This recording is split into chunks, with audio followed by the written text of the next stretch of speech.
के दम पर कहां पर एक्शन दिख रहा है, ट्रिगर्स कौन से इंपॉर्टेंट है और ध्यान रखिए नतीजों की शुरुआत हो चुकी है, दमदार एक्शन वहां से भी आता हुआ दिखेगा। सब कुछ जान लेते हैं वरुण दुबे से। Varun, good morning. बताएं खबरों वाले शेयर्स, इनफैक्ट टीसीएस के नतीजों के साथ रिजल्ट सीजन की शुरुआत हो गई। डेफिनेटली रिजल्ट सीजन की शुरुआत हो चुकी है और कुछ रिजल्ट्स आज भी आने वाले हैं। तो और ओवर द वीकेंड काफी सारे खबरें आई है तो 3 पेज लेके आया हूँ, बताता हूँ एक एक करके। सबसे पहले ट्रिगर्स के साथ शुरुआत करता हूँ। तो आज डेल्टा कॉर्प के नंबर्स आने वाले हैं, तो यहाँ पे आपको नजर रखनी है और ज्यादातर पोस्ट मार्केट ये नंबर्स आते हैं। इसके अलावा HFCL, Krishna diagnostic, Ram Krishna forging, Saregama India, Tata metallics, ये कुछ कंपनियां हैं जो अपने नतीजे घोषित करेगी। कैश की कंपनियां हैं, यहाँ पे नजर रखेगा। आदित्य बिरला, सन लाइफ, AMC की आज लिस्टिंग होने वाली है। कुल सब्सक्रिप्शन जो था 5.25 टाइम्स था। IPO प्राइस जो था 712 रुपए प्रति शेयर का था, तो यहाँ पे आपको नजर रखनी है। NSE में डॉलर रुपए का जो वीकली फ्यूचर्स कॉन्ट्रैक्ट है वो आज से लॉन्च जो है वो होने वाला है। DCM श्रीराम स्टॉक स्प्लिट की आज रिकॉर्ड डेट है। स्प्लिट का रेशियो जो है 1:5 का है। केशोराम इंडस्ट्रीज का राइट इशू जो है वो बंद होने वाला है। एंटाइटलमेंट रेशियो जो है 133:274 का है।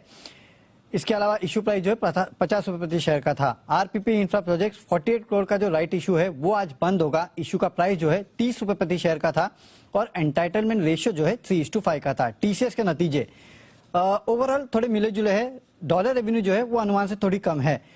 डॉलर रेवेन्यू जो है 633 पे आई है, जबकि हमारा अनुमान 638 के आसपास का था, तो वहां थोड़ा मिस है। मार्जिन लेकिन अच्छे हैं। 25.1% का अनुमान था, 25.6% पे आए हैं। मुनाफा 9,750 करोड़ का अनुमान था, 9,624 करोड़ के आसपास आया है। तो काफी हद तक मिक्स एंड मैच है, लेकिन हाँ डॉलर रेवेन्यू जो है अनुमान से थोड़ी कमजोर है।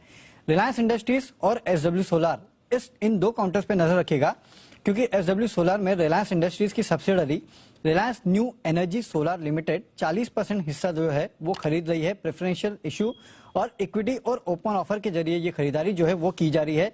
375 रुपए प्रति शेयर के भाव पे 2.93 करोड़ इक्विटी शेयर जो है यानी कि करीब 15.46% हिस्सा जो है वो खरीदा जाएगा। इसके अलावा SW सोलार के शेयर होल्डर्स को 375 के भाव पे ओपन ऑफर लाया जाएगा 25.9% हिस्सेदारी के लिए।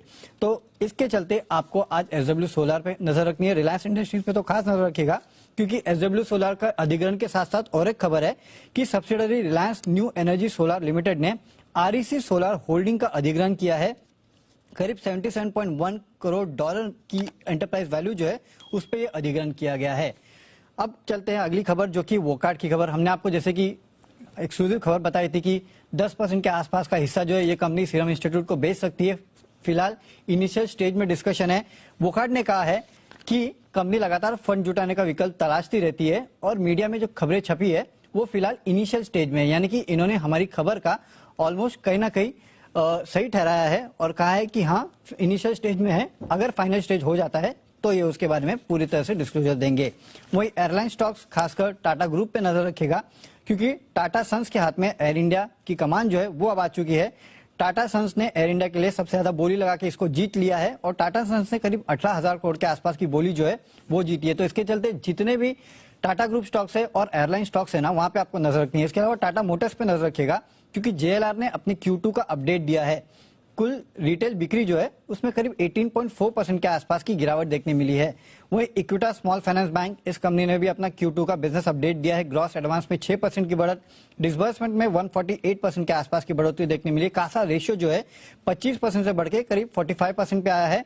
और इक्विटास होल्डिंग और इक्विटा स्मॉल फाइनेंस बैंक के मर्जर मामले में सेबी से राहत मिली है। सेबी ने मिनिमम शेयर होल्डिंग नियमों में राहत दी है। 3 साल के मिनिमम प्रमोटर लॉक इन में राहत दी गई है इस कंपनी को। बंधन बैंक ने भी अपना Q2 का अपडेट दिया है। लोन्स एंड एडवांसेस जो है उसमें साल दर साल 7%, Q-on-Q भी 2% के आसपास की बढ़ोतरी हुई है। जो कासा डिपॉजिट है वहां पे Q-on-Q 10% और टोटल डिपॉजिट में 6% की Q-on-Q बढ़ोतरी देखने मिली। कासा रेशियो जो है 44.6% पे आया है। कलेक्शन एफिशिएंसी जो है सितंबर महीने में करीब 90% के आसपास रही है।